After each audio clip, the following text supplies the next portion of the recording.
do oitavo ano A, oitavo ano B, oitavo ano C e os nossos colegas da noite do nono período.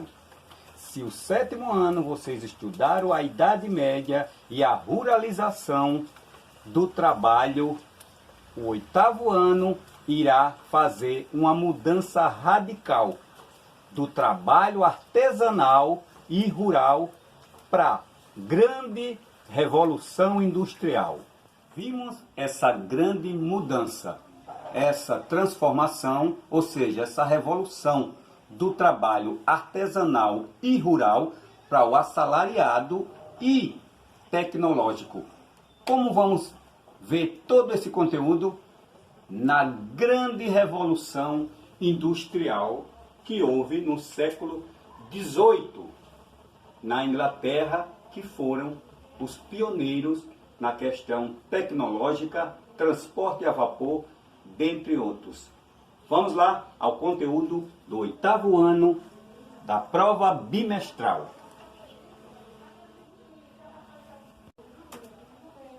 A grande revolução.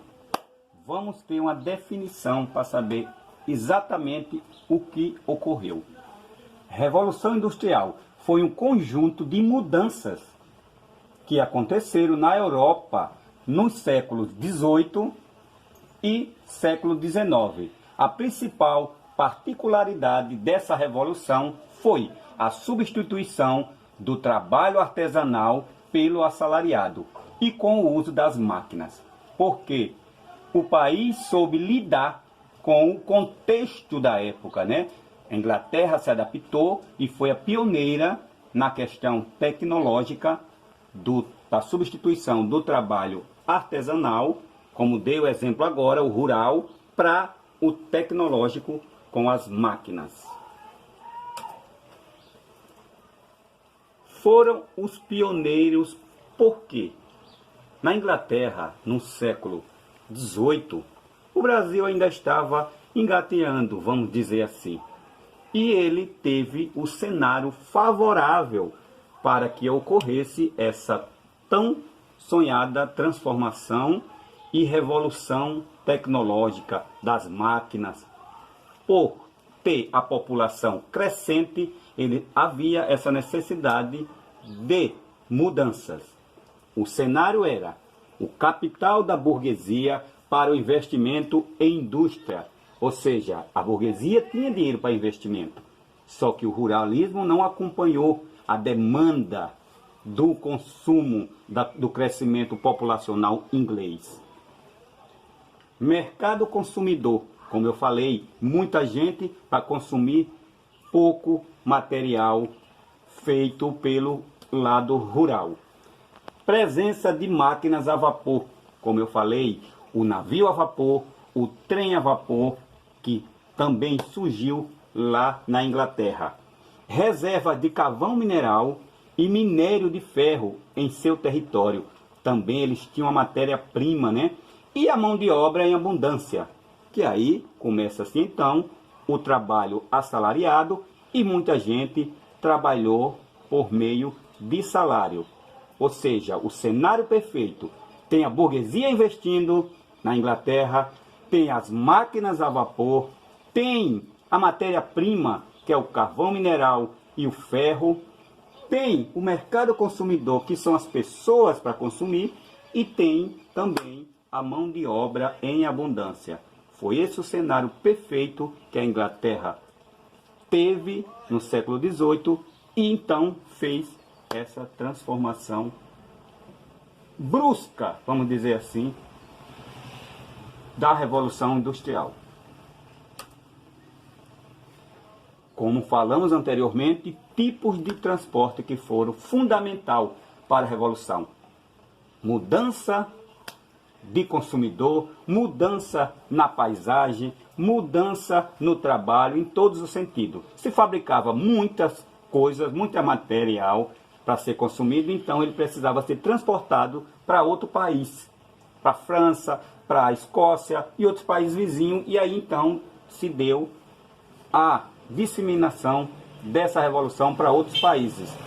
Transporte de ferro, locomotiva a vapor, na época, né, através da lenha, tinha a máquina que então era aquecida e dava então esse vapor para que ele fosse locomotivo, para andar. Ou seja, que antigamente chamavam de Maria Fumaça.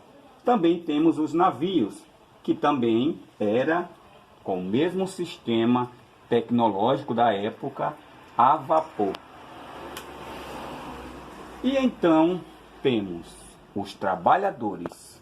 Inventa-se as máquinas para produzir mais, então a mão de obra, a relação do trabalho na Revolução Industrial. Ele era a robotização da produção, ou seja, essa tecnologia, né, para que pudesse ser produzido mais materiais, especialização e qualificação da mão de obra, já que o homem antes só era com o material de trabalho rural, ou seja, a foice, a enxada, dentre outros que eles usavam na parte rural. Agora eles tinham que se qualificar para então se adequar à nova era da Revolução Industrial com a sua mão de obra qualificada. Aqui tem uma foto do filme, eu vou até indicar para vocês, que é Tempos Modernos, de Chaplin, e aqui, na segunda Revolução Industrial, já veio a questão da produção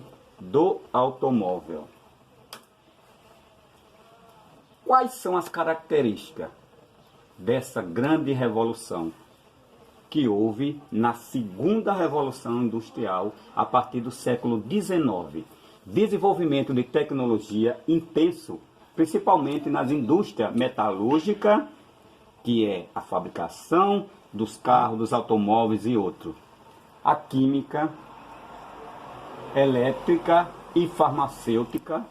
O período foi período de grandes invenções que revolucionaram a medicina, a eletricidade, os meios de transporte e as guerras, não agora manuais, mas as biológicas, as bombas atômicas, entre outras. O surgimento dos Estados Unidos, aí Estados Unidos entra, né, como um país oportunista, ele não ia deixar passar em branco essa revolução, como grande potência econômica mundial. Na segunda revolução, os Estados Unidos já entra a todo vapor. A migração da população das áreas rurais para os centros urbanos, que foi o exemplo que a gente deu no início do vídeo, aula. Utilização dos motores e combustão, o uso do petróleo, que aí já surge na segunda revolução industrial, como combustível, já que na primeira revolução, era a vapor, aí na segunda revolução industrial já vem a descoberta do petróleo. Disputa territorial por países na África, Ásia e América Latina, que é a questão do imperialismo, aí vem a questão do Brasil, África, Ásia, né? A disputa ali territorial. Espero que vocês tenham gostado do material que eu preparei para vocês com todo carinho. E mediante isso, no livro de vocês do 8º ano, que já está de posse de todos em casa, preparei uma atividade extra que está na página 32 e 33, que é o tema central, que é a Revolução Industrial. Tipos de transportes, que foi o que a gente falou, né? Os trens, os navios. 34 e 35, transformações de trabalho na Revolução, que é aquela questão do rural para o urbano. 4.1, 4.2 e 4.3. E eu tenho uma dica de um filme muito bom, que é Tempos Modernos. Ele está disponível já no YouTube, nesse link aqui postado, e também só vai botar lá, Tempos Modernos, o filme. Todo esse material estará disponível no Facebook oficial da Escola Paulo Soares, EMEB Paulo Soares. Todos vocês, quem não tiver o Facebook, façam um, porque vai estar lá no mural os conteúdos e também os videoaulas de todos os professores. Bons estudos e nossa campanha, #Fique em Casa, mas não parado, estudando, porque o conhecimento é a base do ser humano. Muito obrigado pela oportunidade.